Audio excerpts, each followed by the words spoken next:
TV, la télévision universelle qui s'étend sur tout, partout. Bonjour encore chers internautes, bonjour yéen ñi nga xamante ni chers les abonnés yéen ñi nga xamante ni yéen a seetaan seen télévision Nabil TV. yéen ñi nga xamante ni yéen a safoo di seetaan seen télévision Nabil TV donc tey jii ñu ñëwaat fii nga xamante ni mooy Parcelles si saalu bii nga xamante ni saalu Rock Énergie la dootuñu ko présenté waa Parcelles dootuñu ko présenté coulisses sportif ñëw seet si benn ndaanaan bu mat li mu doon donc nekkatul ku ñuy présenté waa Parcelles parce que doomu Parcelles la. di xale bu am jom caat am nga dalal nga xale bu am jom ñu ñëw fekk ko ci salle bi il a trop enduré dañ na lu métti yooyu dañ na lu métti mais li ko jar rek moo ko jar donc duñ leen jox turam non may wax sama caméraman mu teel ma loolu donc dañuy ànd ci biir ñu seeti ko parce que nekkul koo xamante ni dañ leen koy présenté donc dañuy àndandoo ñu dugg ci biir seeti suñu invité.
ok mbokk internet yi comme ni leen ko annoncé sànq si biir émission bi ak suñu naataango bi di Serpent déjà comme ni leen ko waxee sànq si biir lambay suñu cosaan témoignage dafa baax ci mbër waaw témoignage dafa baax ci mbër waxoon naa ko caat sànq donc ce fait dañuy xooli benn gain Yaxi donc on le présente plus à Parcelles on le présente plus ak ñi nga xamante ni ñooy ànd ak Serpent Yaxi nuyu nañ la. waaw maa leen di fay waa Nabil ku nekk waaw maa leen di fay waa Nabil TV yéen moom ci ñun ngeen bokk quoi comme ni nga ko waxee sànq rek xam nga Cheikhouna moom ku ko xam-xam ne léppam laa magam laa léppam laa démb la tey soog a ñëw quoi. bàyyi ma si dara lu mu mënta am gisoo daf ma fekkoon ci liggéey sax mais daf maa woo téléphone ne ma foo mënti nekk bàyyi lépp nga ñëw il fallait que ma bàyyi ko ñëw. ok Yaxi ñu yàgg laa gis ngay ànd ak Serpent sa doomu ndey comme ni nga ko waxee sa grand frère ngeen nekk ay lonko depuis des années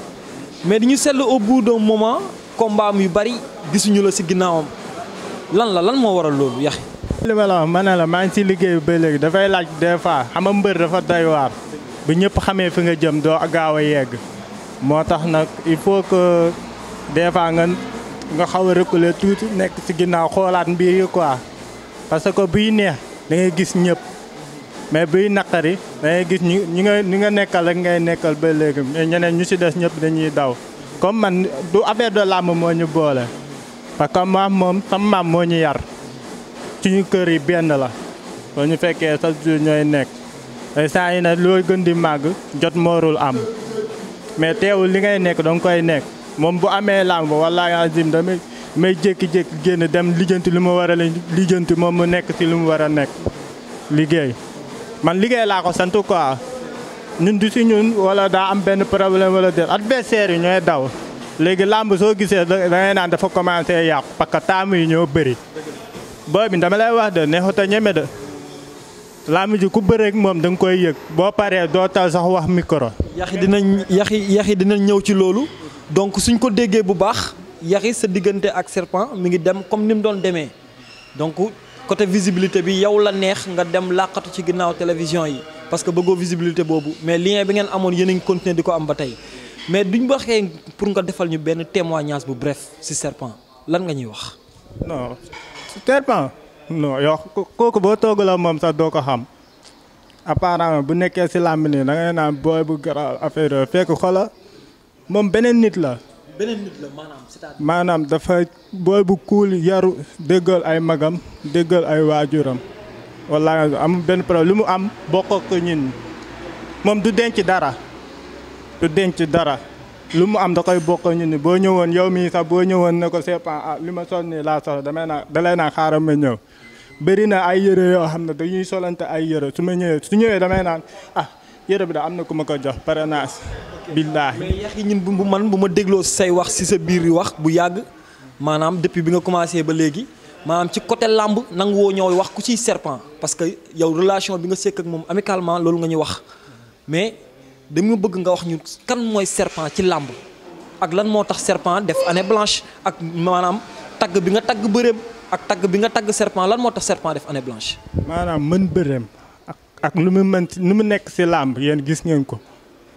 parce que serpent ku mu bëreel même boo koy daan sax di nga daj. adversaire yi déggoo li ma la wax làmb ji moo commencé yàqu ñii naan damay taamu adversaire ku si jël avance am da ngay daw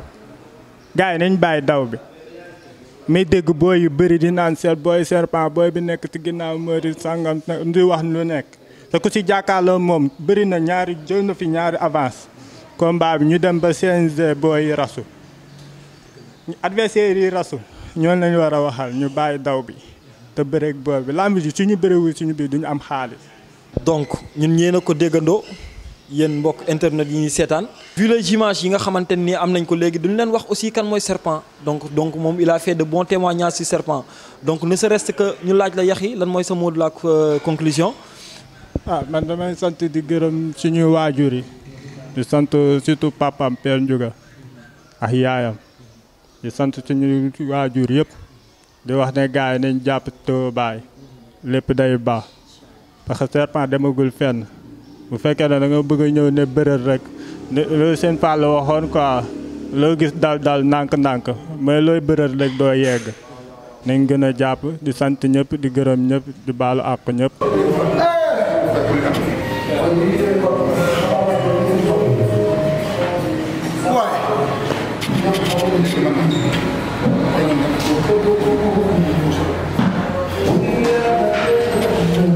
luy baax. ah. lu may wax. yaa ngi daj. gis nga. dégg lu nee na de. loolu la demee c'est le travail qui paye. foofu la.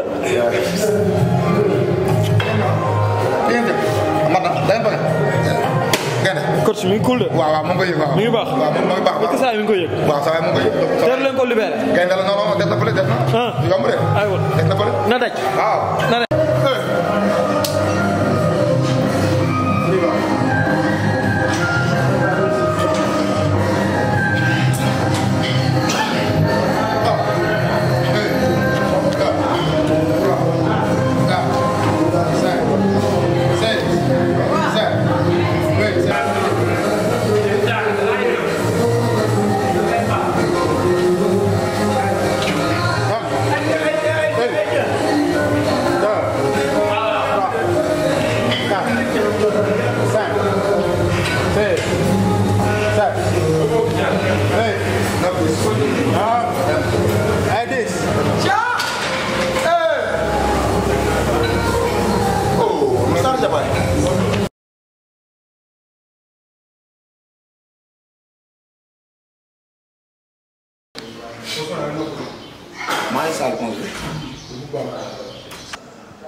comme ni ngeen ko gisee woon ne gis ngeen fi tey ànd ak seen waa foofu ca Parcelles ñu demoon salle d'entraînement xam naa ne nag ñàkk na bu dem laa tas foofu. moo tax nga war maa tey dama fii rek fàtte ma ko dëkk ci mutuelle ba léegi. liggéey bi la. liggéey bi wala moo tax. ñu bàyyi la nga nuyoo ak suñu mbokk internet yi la seetaan. di nuyu ñëpp di bàyyi ñëpp àgg di nuyu sama ñaari grand yi toogal fii di El Hadj Sina. ba ñëpp ASC bi yëpp ku ci mel ni Papis Amada Ibulaay Laay Pythagore xam nga ku lim Juum Moussa Libéry ñëpp maa ngi nuyu ñëpp di gërëm ñëpp. jaay nañu jikkoy mbër lag dama na ko rek présenté wu rek gërëm ñëpp dëgg neexul de Serpent la moo la dugal ci làmb. mais man dama juddu fekk sama papa di bëre. sa papa mère. sama ay papa sax laa wax du ma wax sama papa kese ñuy bëre nekk ci làmb ji comprendre nga ñoo ngeen ma xaalis su mbër aussi donc mënu ma def lu topp ci yoon bi mais loolu moom dugal ci làmb man daal ci ay sportif laa juddoo parce que sama yaay ancienne basketteuse la sama papa ancien tuteur la kon donc su ma bëreewul tooñ est-ce que ba nga nekkee xale daan nga ko fawee ay bëreeg yooyu wala da nga dem ba màgg rek mu nekk ci yow. non bi ma nekkee xale nag daanu moon bërintu lu ci ëpp jàng laa doon def wala dem liggéeyi un jour la ma sam benn rak fekk ci kii bi atelier menuisier bi may liggéeyee ñëw na ma sama papa nee na bu la fekkee fii te dama entraînement di nga am problème boobu moo nekk sama premier jour bu ma war a dem écurie Rock Énergie quoi war a dem entraînement ji ma dem yëru mur bi gisee ñoom ñëpp boobu ñeme woo ci kenn ndax instant boobu noonu ragal naa pour dem par la suite sama rakk bi mooy Ndiouga 2 mi ngi ci làmb ji sama pente di ko nuyu au passage moo dem ba ci Khadim Gadiaga wax ak moom par la suite Khadim Gadiaga woo ma ñëw mu ne boo entraîné nga war a entraîné boo entraîné wu da nga war a entraîné donc loolu moom ma dugal ci làmb ji tamit Pape Mbaye téye ma xam nga def ci man bu war quoi ñaar loolu moom ma dugal écurie Rock Énergie. dégg nañ ñu ne nga ne xaalisu mag lañ la ngeen te sa papa ci làmb ji la nekkoon kan moo nekkoon sa papa. Ndiouga Dia bu Fass moo nekkoon sama papa. moom Fass a nekkoon yow nga màgg doon mbër dem Rock Énergie. waaw c'est parce que ragal pétale xañ a wërsëg man Parcelles laa juddoo fii laa yaroo fii laa defee sama lépp donc mënuma génn di dem beneen écurie bu dul Parcelles déglu sax ay écho yàgg na daal pour ma dem écurie Fass mais man Parcelles laa am waaw. sa premier combat yaakaar la woon. sa premier combat man ak Ndefleng laa njëkk a bëreel. ban promoteur moo ko tëggoon. Luc Nicolaï. Luc Nicolaï moo. waaw. ban la joxee avance nga war a préparer làmb loolu noo ko dundee woon sa premier combat. non métti woon na trop ndax premier combat daanaka mooy ubbi làmb yi te tamit il faut nga war a ci sa bopp pour nit ñi xam la donc nga war a topp entraînement yi wala concentré wu ci li nit ñi di wax xam nga ñu bëri yaakaar la mu nekk sa premier combat am na ñoo xamante ni billaahi wallahi ku ci mel ni Modou Mbaye ak Ahmed Kane ñoom saret lañ yoroon di liggéey ci mbali bi lañ doon nekk mais chaque guddi ñoo doon indi lépp ci premier combat mooy nekk sama premier combat duñu tëdd tàng tëdduma chaque jour dañuy teel a wàcc ñëw entraînement def lépp donc kon sama premier combat métti woon na métti boo xamante ni mënu ma la expliquer sax li ci am lépp waaw. comme ni nga waxee dafa métti nii mbaa amoon nga ci ndam rek. waaw parce que loolu laa leen mënoon fayee yàlla suturaal ñu may ñu ndam ñu bëri daan xam nga mayal leen victoire bi tamit supporter ñi ci sonnoon ñëpp. balaa ñoo continuer la comme gis naa fi say xarit toog fi damay tourner ci kenn ki rek ma laaj ko sa relation ak moom nu mu demee. ku seey ñu ne Binta Dia basketteuse la woon si keppaar lamb si keppaaru sportif la juddoo moo tax tey jii mu judd nekk lamb nekk mbër. saa su amee combat yéen ñaar yéenay nekk toujours wala. bon en fait dafa am na partie boo xam ne c'est spécifique am na staff boppam mais man sama wàll mag ak moom mooy lu ma ko way juróom dénk si ay prépa ak entraînement am laay suivre ak cadre de vie am quoi en fait mais pas côté lambam waaw ndax am na ñu ko seqal. tey boo ñuy mën a seedal ci moom ay qualité am la nga mën a wax ci moom. waaw comme ni ma la waxee rek instant yi moom mbër yaa koy daw rek mais moom mu ngi fi ndax safara si bari. est-ce que moom moo nekkul daw làq. non daw làq boo gisee da ngay xam ne te jox na ma cër bu ma war a jox nag fu ma ko yem la fa lay yem fu ma ko yewal fa lay yem jox na ma cër boobu wax dëgg yàlla te loolu mën naa ko seedal di ko ñaanal rek yàlla teg si loxo quoi en fait gunge ko si carrière am mu am si lu rafet ba way juram li ñu yaakaar si moom yaakaar bañ a tas te fi mu ko jàpp jamono ji ñu toll nii su ko si jàppee su si jugul dina si yàlla dina ko suturaal incha allah. am na keneen ku nekk ci sama wet dëgg neexul dama koy dox nànk rek moom tamit dem fekk jóge fu mu toog. laay nuyu ne. waaw fay naa la.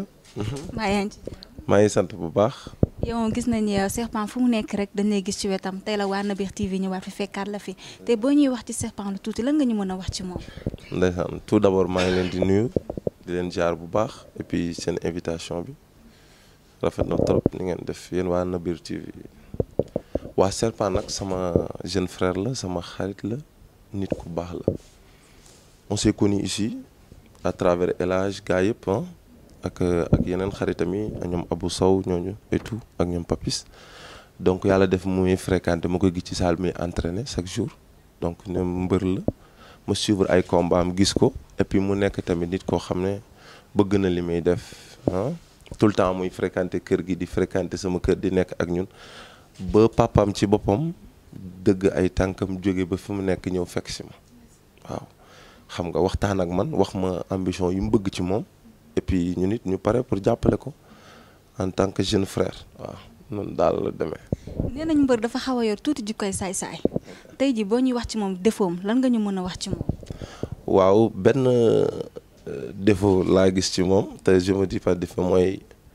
safara si mu ambee ci làmb ji da koy def sax en dehors bu dul làmb c'est-à-dire bu ma fekkoon léegi may xuloo day jël xuloo bi xeex ko waaw bu rombee xaritam di xeex mu xeex bi naqaree téye nag naqaree jàpp naqaree calmer pour moom lépp làmb la bu génnee en dehors de làmb sax mën naa xeex mën naa xuloo fi mu toll nii yow bu mu romboon léegi ñu lay tooñ mu jël xeex bi waaw. mais nu muy toogee lu yàgg nii te du am combat yéen nga xam ne yéenay entourage am ngeen koy jàppale guddee bëccëg suba ngoon bu toogee benn année mu def année blanche nan la leen di def. waaw xam nga dinañu xaw a affecté tuuti mais loolu damay wax naan sax xam nga en fait ci dañu war a xoolaat ci affaire de lutte bi promoteur yooyu ñoo war a xoolaat loolu et puis parce que loolu aussi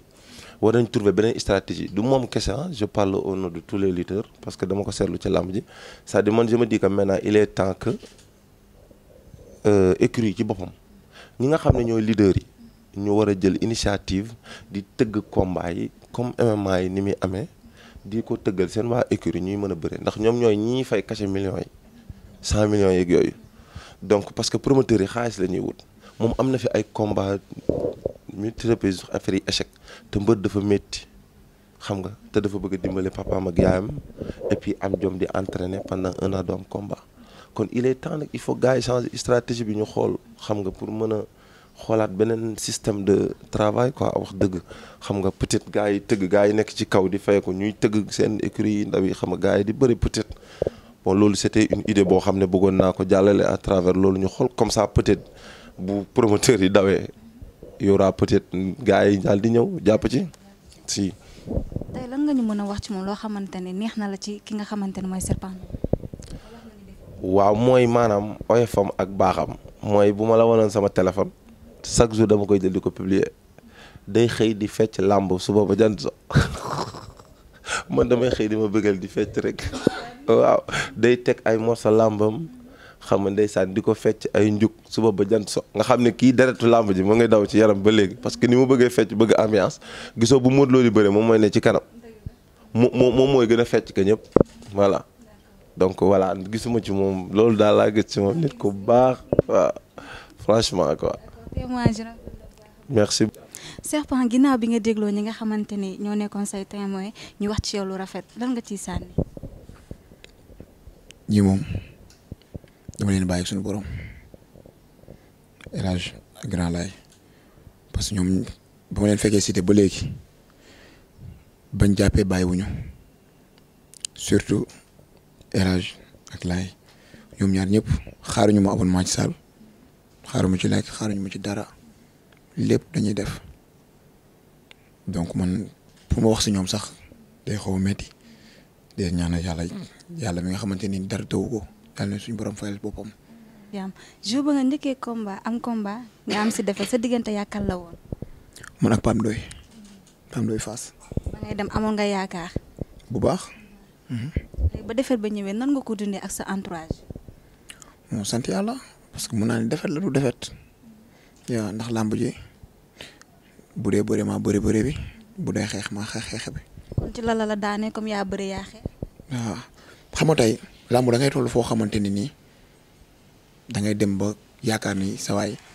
lépp xët-xët la sam la xam nga ma topp xeex bi topp ko bàyyi mu benn yoon dem na ardu ñetti yoon ba Lac Rose magam mi ngi taxaw si cumbukaay bi di jooyee xam nga donc ñu bëree lu ay minutes yu bëri li desoon ci temps pour làmb ji jeex sax bëriwul mu dóor coup boo xamante ne baaxul mu daw ko sama tànk mooy dóor tànk teg hanche mu daw donc daanu naa xam nga di ko félicité ci victoire boobu comprendre nga ma sant ci yàlla tamit ànd ci gëm yàlla bu mat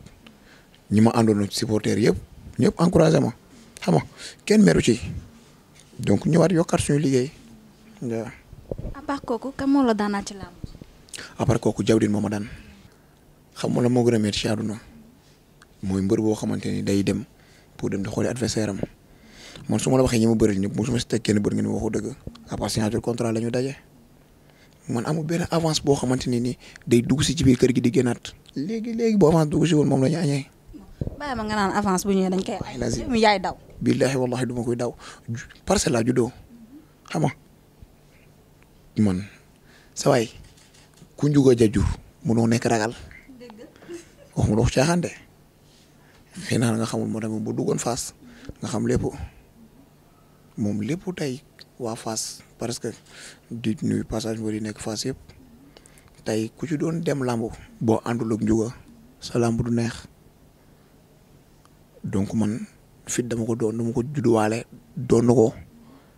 kon mënumaa daw benn mbër.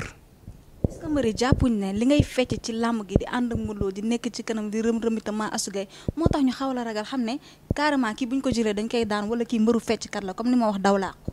mbëru fecckat xam nga man tey Modou yàlla moom booleeg moom di ko nuyu au passage mu nekk nit ku baax nit ku oyof nit ku dal donc mën naa ni man boog de ma part personnelle mën naa ci moom lu nekk waxuma la fecc kese de lu nekk mën naa ko ci moom. mbër bu déggee galañ fecce dafa war a neex dama dégg galañ moo tax ba pare mën a bëre am fit mën a xeex ñoom ku ci ñëw ma damaa ubbi samay porte kuñ ma indil avance am wallahi lazim dama koy lekk man aw ma lu may ragal nee naa la Alliance Baldé jox nañ ko sama avance yaa ngi dégg combat bi desul 10 jours moo ci des pour ñu war a bëre ci la manager am boo promoteur bi ne ko dama lekkoon beneen avance boo xamante ni bu mu war a bëre le 31 juillet. te man ak moom waroon nañ bëre le kañ le 3 xaw ma le 3 juillet la ñu waroon bëre avant combat Modou Eumeu Sène maanaam ma waroon njëkk a bëre Modou yaa ngi comprendre tamit Jacob Baldé seeti nañ ko comme seen mbokk internet yi rek yaa ngi dégg boo ko sama combat man ak moom mu ne xamul kuy serpent. mu ne xamul kuy serpent waaw te ma indi sama poulain mu daan ko ñu jox ko sama avance mu delloo ko. man bëri naa adversaire ci làmb ji. mais ñoom ñoo la nangul engagé. ñoom fi mu nekk nii man ak ñoom ñoo bokk génération comprendre nga dañoo war a bëri mais pas ay teggi amul teggi nit boo juddoo ci keppaaru mbër comprendre nga da ngay am fitu jël say propre responsabilité képp ku la jox avance nga jël ko nga bëri ak moom man ko ci jël sama avance da ngay bëri da ngay xeex. mais pourquoi pas yàgg Jules Baldé. Jules Baldé kan Jules Baldé si ñaar Abibulaay am ko combat la moom tamit day teggi rek day xool adversaire yi nooy muy teggee. dalaa teggee. musuñu ma proposé nag sama combat man ak moom mais musoon naa ci wax ak benn promoteur di ko nuyu au passage soin bu jën musoon na ma wax ay waxam mais xëy na boobu dafa daam fu mu tolloon moo taxoon mu doon jéem minimiser mais nii amul combat ay des ci defet la toog su ñëwee ñu bëree du moom kese bëri nañ ñi ma war a bëreel. bëri nañ surtout côté boobu dañoo bëri trop na ñëw ñu bëri. xam naa ci lenn de mooy sénégalais moom du sos day yokk sa diggante ak Modou Xarañ Lo. Modou Lo ndeysaan kooku sama grand frère la du sama mbër sama mag la sama xarit la sama lépp la kooku. li mu bëgg ci couronne bi yàlla na kooku suñu borom defal kooku su may wax ci moom fi bu suudu jeex xam nga sama nit la mu daf ñu jàppee comme nit ñu bokkal ndey ak baay xoolee jàppee ñu comme ay rakam souvent li muy wax si ñun mooy lan di ñu conseiller di ñu teg ci yoon xam nga buggul kenn mer mu daal borom baax la yow borom baax la di ko nuyu au passage aussi. en tant que mbër dinaa souligner fenn ci sa diggante Modou Lo bi nga xamante ne moo daan ki nga xamante ne mooy Balla Gaye jël couronne bi ñu bari nangu ne waa Eumeu Sène te ñu bari nanguñ ne Modou Lo war na mën a nekk roi des arènes te mu jël couronne bi lan ngay wax ci loolu. Modou couronne bi du sens mérite la ci moom bu ko téye da ko war a téye bu ko téyewul da ko war a téye da ko mérité bu baax a baax Modou ñaata combat ren la bëre Modou depuis bu muy bëree premier combat am jusqu'à présent Modou musul nekk favori ci dara toujours dañuy wax ki muy bëreel bu ko jàppee làmb ci jeex chaque jour yàlla di ko sutural xam nga mu ñëw Modou bëreelu groupe benn moromam ci làmb Modou ay magam rek la bëreel ak ay nijaayam comprendre nga boo diggee man la comme ay nijaayam ku ci mel ne ay père Boy Kayre xam nga ay ñeneen ak ñeneen mooy seen sax nijaay la ci moom ndax mo seen moo ko mag fuuf duñu benn li mu ko magee ci ay âge kenn xamu ko kon donc Modou bëreegul ak moromam ci làmb par A ou par B couronne bi mu ngi ci Modou te incha allah di ko ñaanal yàlla couronne bi resté fi xam nga loolu lañ koy ñaanal ñaata combat la def ñaata victoire 20 victoire la am ci làmb am 3 défaites ñaari njëte ko daan ci làmb ji Eumeu Sène ñaata combat la bëre kon lan moo tax ñu tuddee woon combat boobu woon combat royal la ñu wax roi bi moo teg couronne bi ba pare di bëre wala revanche Modou di bëree couronne bi bëriwul sa revanche ñu jàpp ko daan ko kon donc nañ ko nangul loolu xam nga nit da ngay nangu lu yàlla dogal gis nga teel a nangu daan noppal ay dóor nañ jéem a nangu lii. nekk mbër dafa metti nga nekk ci mbër nekk fi nga xamante ne mooy banlieue bi muy Parcelles naka ngay dundee ak say parents. man moom wax dëgg yàlla samay parents gàcce ngalaama sama papa sama yaay moom bañ a ko mer dëgër musóor lañ koy woowee. mer dëgër musóor xam nga di nit ku baax nit ku oyof man sama yaay sama xarit la ci lépp su may déggante ak moom danga naan kii waxula yaayam sax wala sama bés bi passé rek mujj dafa ma doon waayal xam nga kon donc man li ma bëgg si samay parents ak li nga moom lay ñaan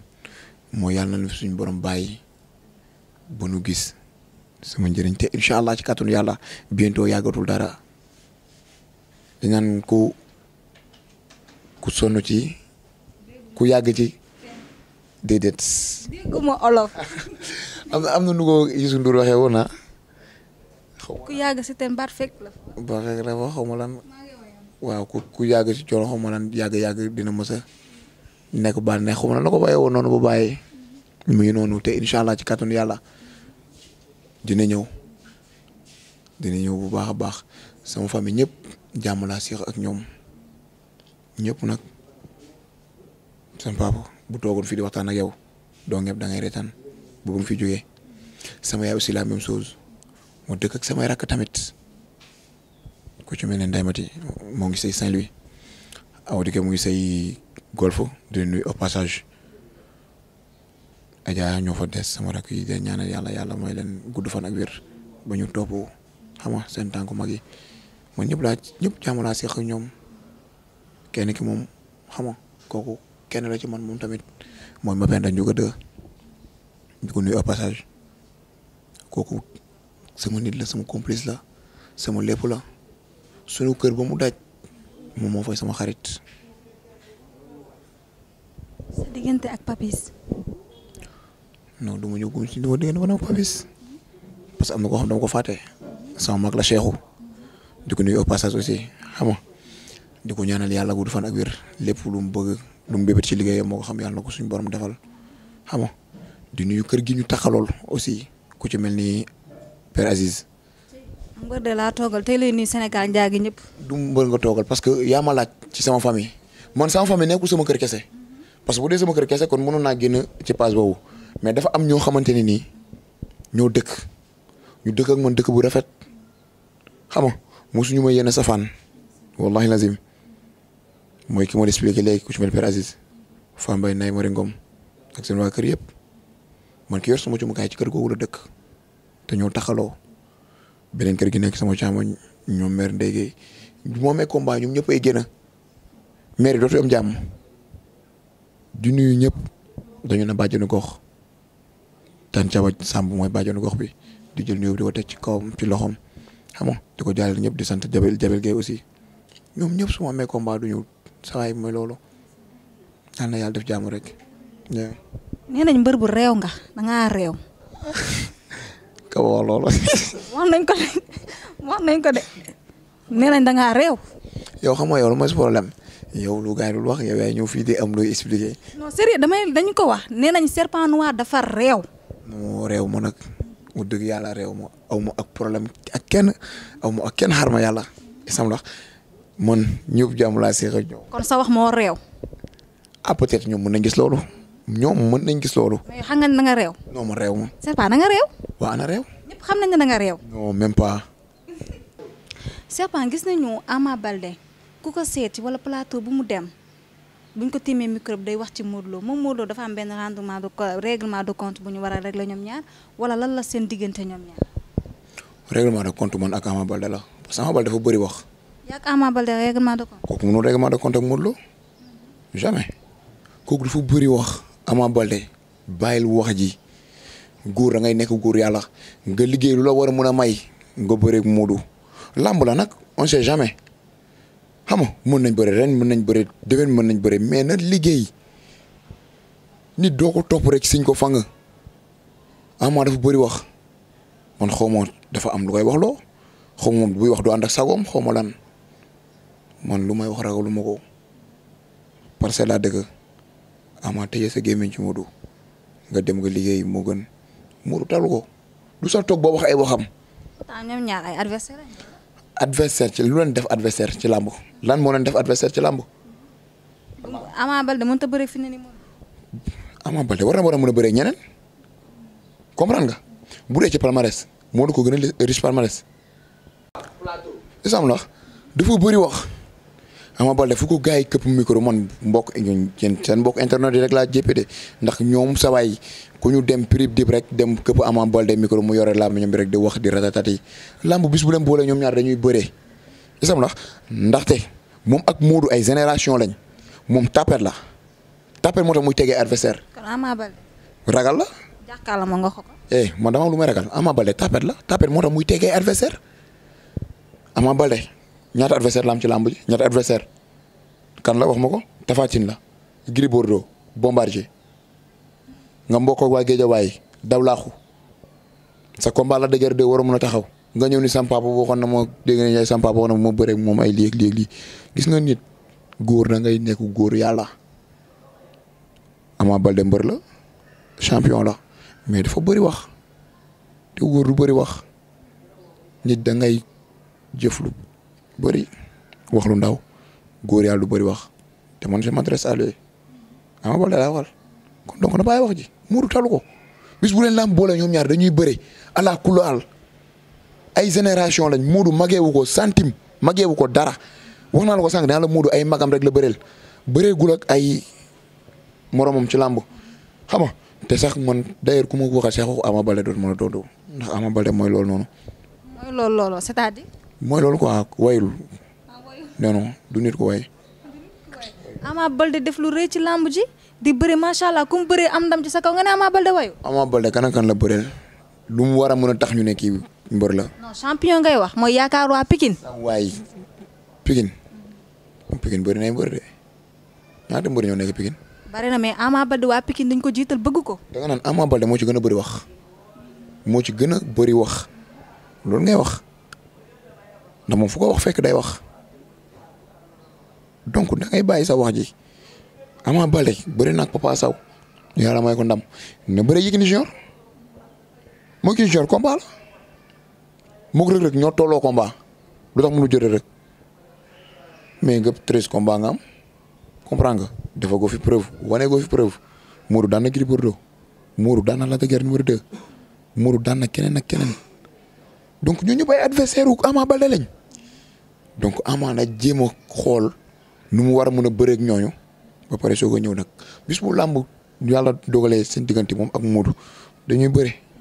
loolu kenn mënu ci dara parce que làmb la mais nag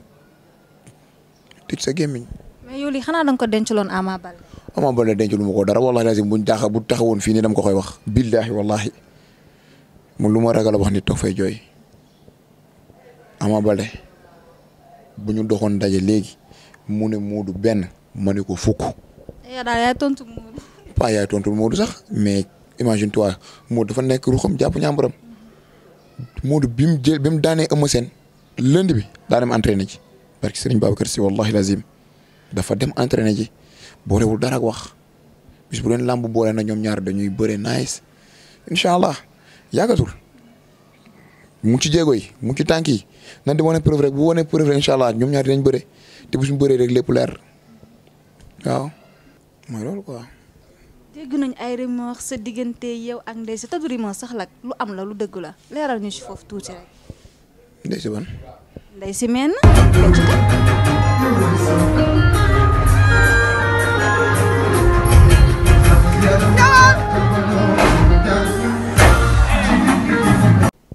non Ndeye Sy kooku sama deret la kooku maanaam nan laa la ko mën a expliquer sunu kër la yaroo fa la defee léppam. teewul ne war ngeen a mën a nekk. non même pas kooku sama rakk la sama jigéen la isa ngi comprendre kooku loolu xaju suñu diggante nañ bàyyi mu sedd. bàyyi mu sedd ci nga ñëw wax rek la am te xam ne xam nañ. non yow léegi la nga ci xam. non ñëpp xam nañ ne yow ak Ndeye Sy da ngeen di génn loolu moom leer na ñëpp la ay preuve leer nañ la nit ñi am da ngeen di génn yow tamit la seetaan ci preuve dama mën a weesu li ma la wax ci télé laa toog ci internet laa toog di wax li may wax nëbbu ma ko. te yow génnoog Ndeye Sy. sama rakk la. sama rakk la sunu kër la defee sama kër maam Aslam Fass fa la defee léppam du fa jug tout le temps mi ngi foofu di nuyu au passage ñoom waa Aslam Fass ñoom ñëpp xam nga tey nit maanaam buy def dara di laaxatu su boobu kii rek feeñ kon man aw ma lu may laax ci loolu Ndeye Sy sama rakk la xam nga ni nga ko déggee nag noonu laa koy déggee souvent nit ñi di wax mais seexuñu dara. ginnaaw bu ñu seesi woon tey ki nga xamante ne moo nekkoon Serpent Noir bu teg ànd ak moom demoon woon ak saal tas yaram bi ngeen jàkkaarloo woon ak seen émission Lambay Suñu Cosaan di leen jox rendez-vous à la prochaine fois incha allah ci seen beneen numéro Lambay Suñu Cosaan je vous aime.